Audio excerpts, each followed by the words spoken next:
Bir gün Peyğəmbərimiz dünya və axirət barədə moizə edirdi. Peyğəmbərimizin mübarək dilindən səslənən kəlmələr çox təsirli idi. Səd adlı səhabə çox təsirlənir.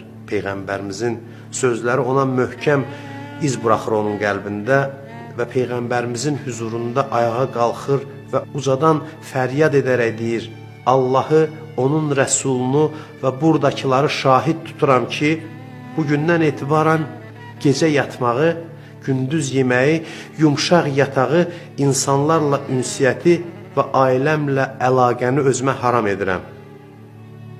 Peyğəmbər dünyanı məzəmmət edir, amma bu səhabə yanlış nəticə çıxarır.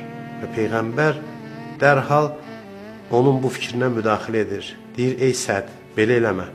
Əgər sən insanlarla ünsiyyəti kəssən, xalqı yaxşı işlərə dəvət edib, pis işlərdən necə çəkindirəcəksən? Beləcə, Peyğəmbər Sədə verdiyi qərarların təhlükəli olduğunu çatdırır. Daha sonra Peyğəmbərimiz Sədə üst tutub deyir: gecə yat, gündüz ye, ailənlə münasibətdə ol. Bu, onu göstərir ki, bizim dinimiz orta həddi tutan bir dindir. Bizim dinimiz tərki dünyalığı qadağan edib.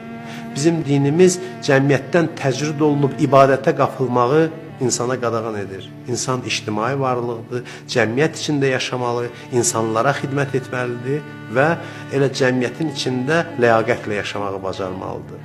İnsanların içində yaşayaraq onlara örnək olmağı bacarmalıdır. Ona görə də bizim dinimiz ibadət haqqında, namaz, oruç haqqında danışarkən cəmiyyətdən, ailədən təcrid olunub ibadətə qapılmağı insana qadağan edir. İnsan orta həddi tutmalı, dünya nemətlərindən axirətdəki məqamlar üçün faydalanmağı bacarmalıdır və nəticədə insan həm dünya, həm axirət xeyirlərinə çatır.